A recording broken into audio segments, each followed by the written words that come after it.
Hey, welcome, friends. Welcome to episode number 39 of Audit Bites. Can you believe it? 39.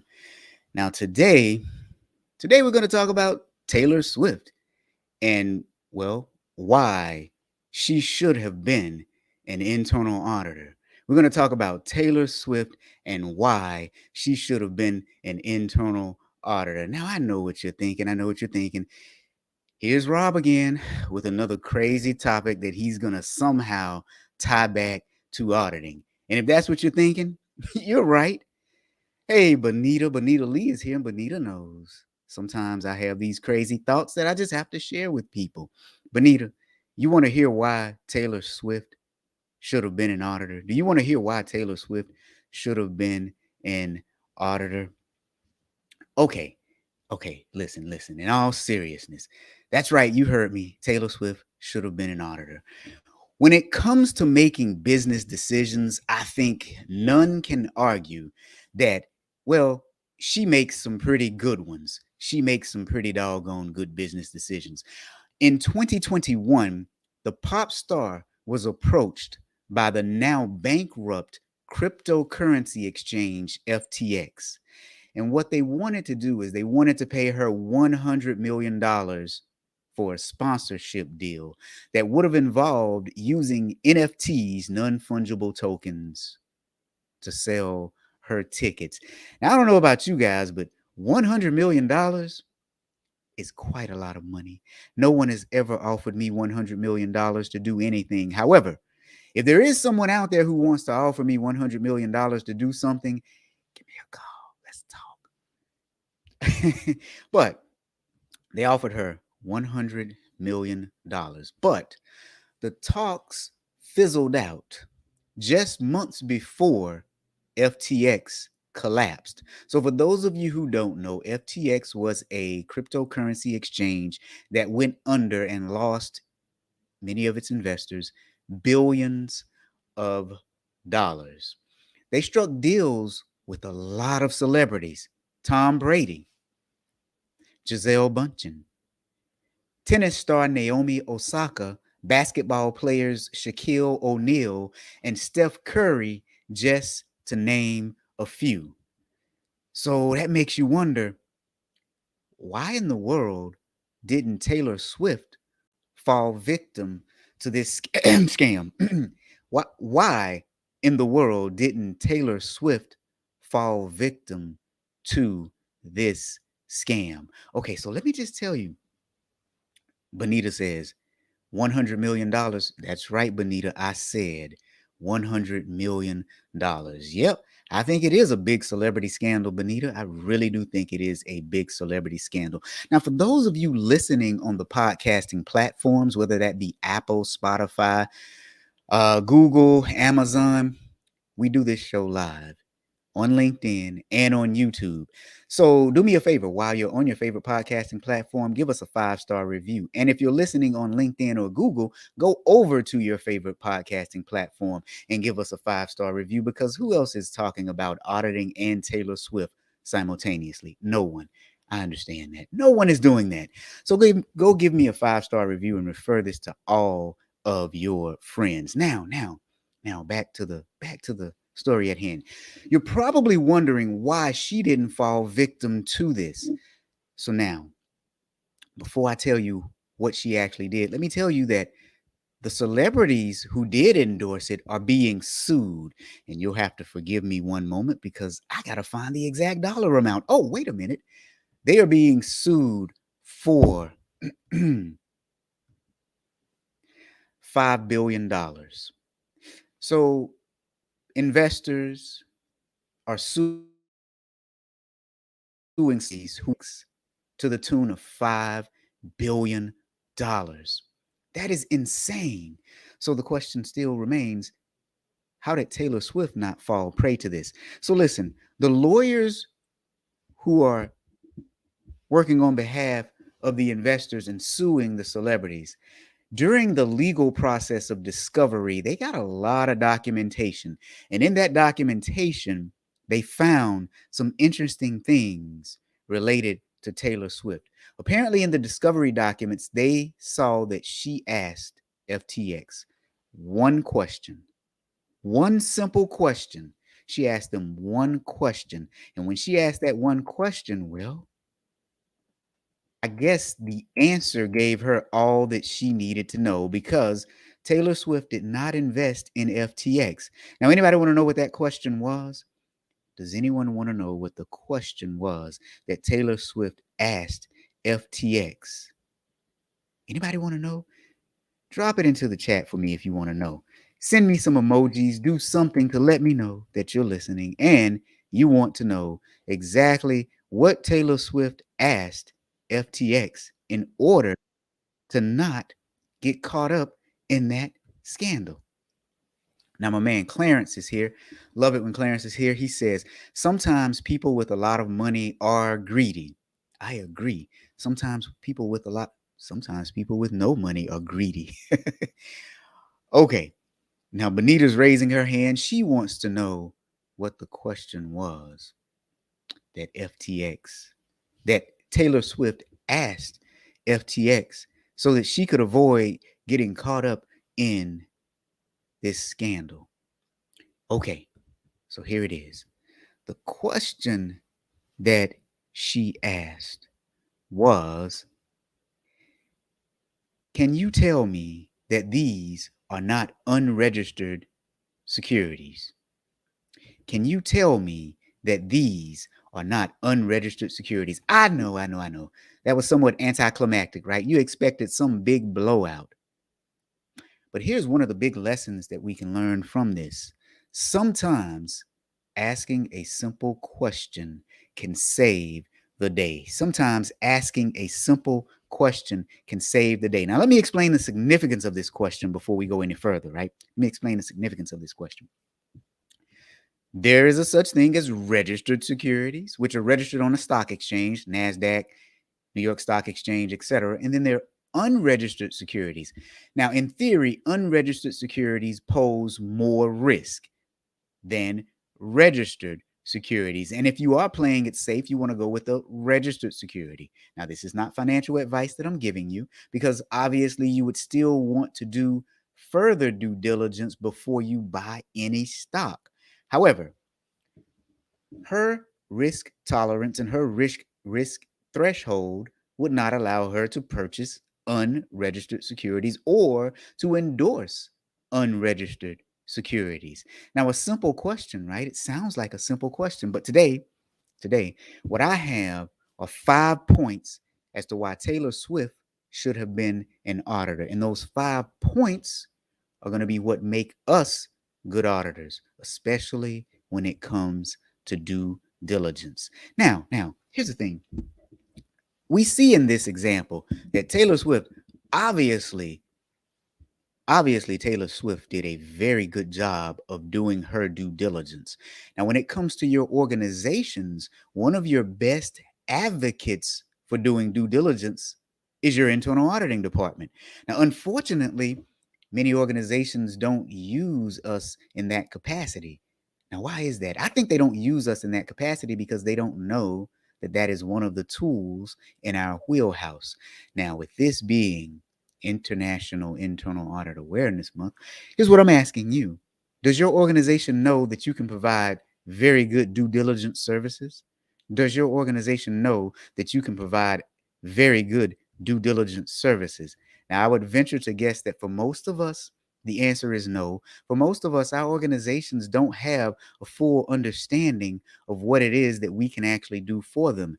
That is why, my friends, I have created a course. Marketing Your Internal Audit Department. Marketing Your Internal Audit Department. We're going to be doing this course on May the 8th at 8 a.m. Central Standard Time. We're going to be doing this course on May the 8th Central Standard Time. Here's the thing. If you're watching me on LinkedIn or YouTube right now, or if you're listening to me on one of your favorite podcasting platforms, that must mean that the marketing that I do for myself as that audit guy must be working. As a matter of fact, some people called me LinkedIn's favorite auditor, if there is such a thing. So that means you probably need to attend my course. I just dropped a link to the course in the chat. Marketing your internal audit department. That's something we all need to learn how to do, is market ourselves better so that our clients and stakeholders and constituents know what it is that we do and how we can help them by doing what it is that we do. So now, without further ado, let's get to Taylor Swift. Why she should have been an internal auditor. First of all, she did her due diligence. I mean, she did her due diligence. Now, her due diligence may have been just a simple question, but still, it was adequate enough to keep her out of harm's way. So, let's talk about what that really means in doing her due diligence. So, in doing your due diligence, well, we must know what is considered customary behavior in specific industries, specific countries, and at specific companies. Let me say that again. Doing your due diligence, and Taylor Swift in doing her due diligence, we must know what is considered customary behavior in specific industries, specific countries, and at specific companies. So, she did her due diligence like an internal auditor would. She did her due diligence. Now, in order to do due diligence and to do it right, you got to be able to ask the right questions. And not everyone can ask the right questions. As auditors, we really have to know how to ask really, really, really good questions. As a matter of fact, it's one of the most important parts of our job. That's why I wrote a book about it. Ask better questions, get better answers, perform better audits. You can grab your copy or at your favorite bookstore, Amazon, wherever else you shop for books. But the second thing Taylor Swift did that indicates to me she should have been an internal auditor, and the things that we as auditors should do, is she asked tough questions. She asked tough questions. You see, FTX, they know that there's a stigma, or they knew that there's a stigma surrounding unregistered securities. And I venture to guess that they didn't bother her after she asked the tough question. Now, remember, our first point was, well, she did her due diligence because we must know what's customary in specific industries, countries, and companies. Now, when it comes to asking tough questions, just because something is customary does not mean that it is correct. Just because something is customary does not mean that it is correct. So while we're doing our due diligence as auditors and we're finding out what's customary at our company, in our country, and in our industry, sometimes we have to ask questions about what is customary. Just because it's customary does not mean that it is correct. And this is why I say Taylor Swift should have been an internal auditor, because she asked some really good questions about what was customary. But that's just point two. Here's our third point. Our third point for today. The other thing she did was she did not overreact to authority. Can you imagine? They probably went to her and they said, well, Taylor, you should invest with us and you should endorse us because, well, by golly, Tom Brady did it. Gisele Bundchen did it. Naomi Osaka did it. Shaquille O'Neal did it. She didn't overreact to authority. So now you're probably wondering, how in the world does that apply to internal auditors? Well, think about us in our jobs. Oftentimes, when we find something that is out of the ordinary, that is out of bounds for what is customary, we present it to the management team. And if someone high enough on the chain tells us to squash it, sometimes those of us who are not courageous will remove items from audit reports, or we'll stop questioning and we won't go any further. So one good thing that she did was, well, she didn't overreact to authority. And as auditors, we should never overreact to authority. We should respect authority, but just because you're in a position of power doesn't mean that you are always right. Now I got James Duff here. James Duff making a comment. James says Taylor's dad was and maybe still is a Merrill Lynch advisor. I think he had something to do with it. Probably so. I would imagine so. But like I said earlier, in addition to that, James, during the discovery process, attorneys discovered that she asked, hey, tell me these are not registered securities. So she probably did learn that from her dad. She had a trusted advisor in her father. Now, for organizations, your internal audit staff, those are your trusted advisors. Thank you for the comment, James. I did not know that. This is why I like doing this podcast because, as I say all the time, we collectively help each other get more knowledgeable. I had no idea that her dad was or is a Merrill Lynch advisor. Had no idea. Thank you very much, James. Thank you very much. I appreciate that. And I appreciate you. So, listen, again, she didn't overreact to authority because authority figures are not always right. Authority figures are not always right. Now, if you're just joining us, this is episode number, oh God, what episode are we on? 39 of Audit Bites. And what we're talking about today is why Taylor Swift should have been an internal auditor. We're talking about why Taylor Swift should have been an internal auditor. And so far, we've talked about, well, she should have been an internal auditor for a few reasons. For a few reasons.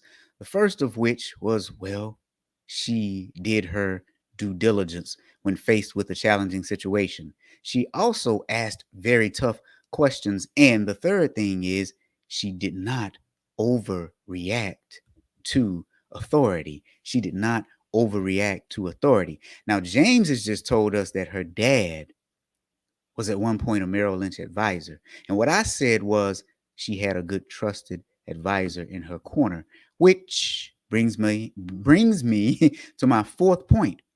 She had trusted advisors. She had trusted advisors in her corner. So not only did she have trusted advisors, but she trusted those trusted advisors. Now, how many of you know that as internal auditors, we have trusted advisors too? We have to trust standards put out by our professional organization, if they're reasonable and feasible. We have to trust trainers who provide us with information if they're reasonable and feasible. Trainers like me, by the way. If you are at a company and you need training for your audit staff, give me a call. I can come in and we can train your entire audit staff. Reasonable rates, get everybody trained on the same thing so that it is all consistent. So Taylor Swift trusted her trusted advisors. Now, here's the thing. Trust but verify is a real thing. I mean, she trusted her dad and she went back and asked FTX, tell me these are unregistered securities. Okay, so now that brings me to the fifth and final point of why Taylor Swift should have been an auditor. The fifth point is she wasn't afraid to go against the grain. She wasn't afraid to go against the grain. Listen, in our job, oftentimes we are doing assessments, analyzing information, reviewing processes and controls. We're oftentimes met with authority figures who sometimes agree with us, sometimes are thankful for us, sometimes are disagreeable, and sometimes are not thankful for us. But at the end of the day, we have to attempt to be those trusted advisors, which means that sometimes we will go against the grain. It means sometimes we will have to ask very tough questions, and sometimes the answers that we get may not be the answers that people expect. But we have to continue to ask those tough questions. So now, today on Audit Bites, we talked about Taylor Swift should have been an internal auditor. And I gave you 5 things that she did that were kind of like what we do that helped her avoid being a part of a $5 billion lawsuit that investors have against the former crypto exchange FTX. And all of this information was discovered during the discovery process. So, what I want to say next is thank you all for joining me on this episode of Audit Bites, and we'll see you next time, friends.